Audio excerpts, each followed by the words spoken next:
वालेकुम and welcome to Learning Buzz. आज का हमारा जो टॉपिक है वो प्लेटो की एजुकेशन सिस्टम के हवाले से है। पिछले वीडियो में हमने प्लेटो के आइडियल स्टेट थ्योरी को डिस्कस किया था कि प्लेटो के मुताबिक एक स्टेट को किस तरह मुनज़्ज़म होना चाहिए। अब प्लेटो ने तो थ्योरी दे दी, लेकिन इस थ्योरी को कैसे इम्प्लीमेंट किया जाए तो इसके लिए प्लेटो ने अपना एक एजुकेशन सिस्टम मुतारिफ़ करवाया। प्लेटो अपने एजुकेशन सिस्टम को 3 फेजेस में तकसीम करता है, जिसके ज़रिए से पता चलेगा कि एक शख्स क्या बनने के काबिल है। अब ये 3 फेजेस किस तरह है तो पहला फेज़ पैदाइश से लेकर 18 साल तक, दूसरा फेज़ 20 से 35 साल तक और तीसरा फेज़ 36 से 50 साल तक का है। यानी प्लेटो के मुताबिक कम से कम 50 साल का एक हुक्मरान 50 साल का ही होगा। इससे कम उम्र में कोई शख्स हुक्मरान नहीं बन सकता। तो अब चलते हैं और प्लेटो के first phase of education system को डिस्कस करते हैं। प्लेटो कहता है कि पहले फेज़ पैदाइश से लेकर 18 साल तक का होगा। इस दौरान सबको कुछ बुनियादी तालीम दी जाएगी, जिसमें पोइट्री, फिज़िकल ट्रेनिंग वगैरह जो भी बुनियादी तालीम है वो सिखाई जाएगी।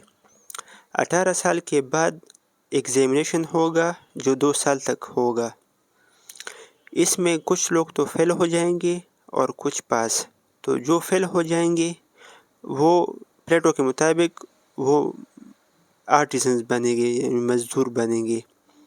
ये वो पहली कैटेगरी है जो प्लेटो के एजुकेशन सिस्टम के नतीजे में वजूद में आती है, और ये लोग अब शादी के काबिल भी हो जाएंगे। यानी प्लेटो के मुताबिक इससे पहले फेज़ से पहले कोई शख्स शादी नहीं कर सकता।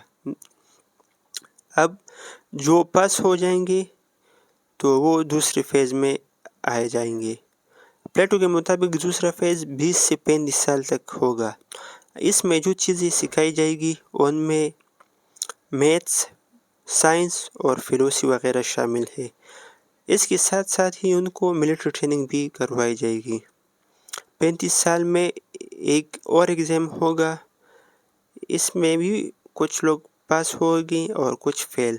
तो जो फेल हो जाएंगे वो फ़ौज में जाएंगे, वो फ़ौज में जाने के काबिल बन जाएंगे, और जो पास होंगे वो तीसरे मरहले में जाएंगे। अब तीसरा मरहला कैसा होगा तो प्लेटो के मुताबिक ये 36 से लेकर 50 साल तक होगा, और इनमें उनको मज़ीद एडवांस तालीम दी जाएगी। और इसके साथ साथ ही उनको जो मौजूदा हुक्मरान है उसके साथ एज ए अटर्नी भी काम करना पड़ेगा, ताकि वो हुकूमती उमूर सीख सके। अब जब 50 साल तक ये होगा तो एक और एग्ज़ाम होगा। इसमें जो शख्स कामयाब होगा तो वो हुक्मरान बनने के काबिल होगा, जिसको प्लेटो अपनी थ्योरी में फ़िलोसोफर किंग कहता है। जबकि बाकी है जो है वो उसके वज़ीर व मुशीर होंगे, वो भी हुकूमती जो मशीनरी है उसका हिस्सा होगी। तो ये प्लेटो की एजुकेशन सिस्टम थी, जिसके ज़रिए वो हुक्मरानी के लिए फ़िलोसोफर किंग का इंतखाब करता है। तो अब तक प्लेटो के हवाले से हमने 2 वीडियोज़ की है। पहले में हमने उसकी आइडियल स्टेट थ्योरी को डिस्कस किया था, और आज प्लेटो के एजुकेशन सिस्टम को डिस्कस किया कि आइडियल स्टेट थ्योरी को किस तरह इम्प्लीमेंट किया जाए। उम्मीद करता हूँ कि ये वीडियो पसंद भी आई होगी और समझ भी आई होगी। दूसरे वीडियो के लिए वेट कीजिए। अल्लाह हाफ़िज़।